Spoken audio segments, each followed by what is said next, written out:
Hi there, and greetings from my living room. So, I am recuperating and just thinking about ways that we can get our conversation about perception started before we actually meet in class tomorrow. So, I have a challenge for you and your groups to work through before we meet. And this is something that you should be able to do via social media, should do on group chat, maybe a group call, something like that. But it's an opportunity for you to learn about self-disclosure.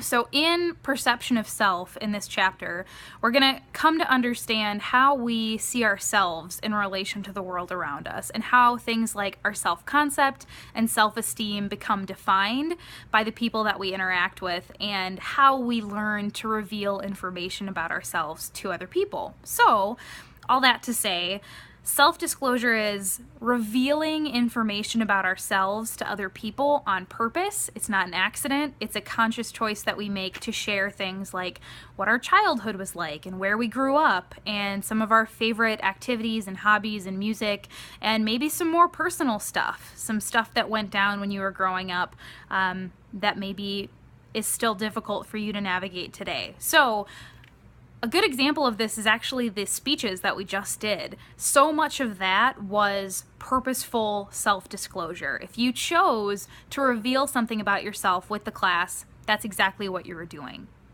So to get us some practice with self-disclosure, what we're going to do for class tomorrow is work with your groups to find 10 things that you have in common. Now, these 10 things are not the obvious. We're all college freshmen. We all are from Virginia. I really want you to dig beyond the surface so that you are forced to engage in some of those constructive methods of self-disclosure. So to quickly walk through that, self-disclosure, when it's constructive, we do this to gain self-knowledge, so we actually learn something about ourselves by sharing with other people. We do this to correct misperceptions, so if you met someone, maybe in your own group, and you kind of had a certain perception of them based on that first meeting. Maybe they weren't very energetic, maybe they weren't very smiley. This is an opportunity to correct misperceptions.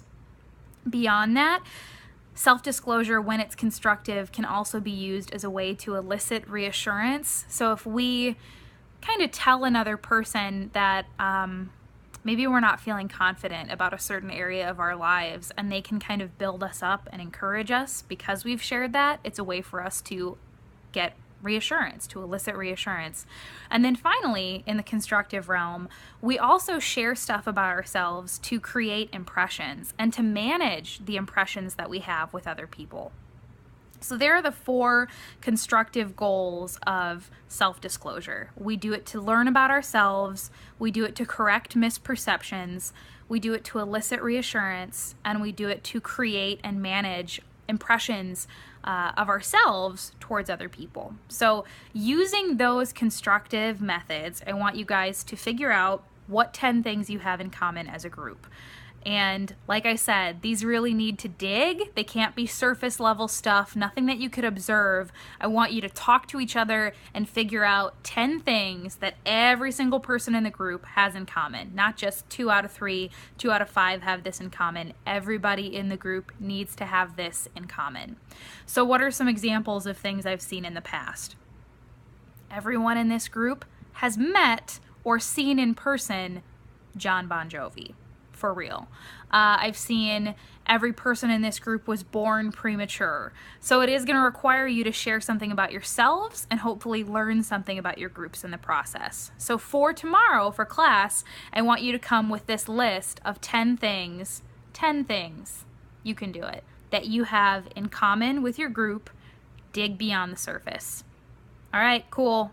I'm going to post this on the interwebs, and I will see you back tomorrow. Bye!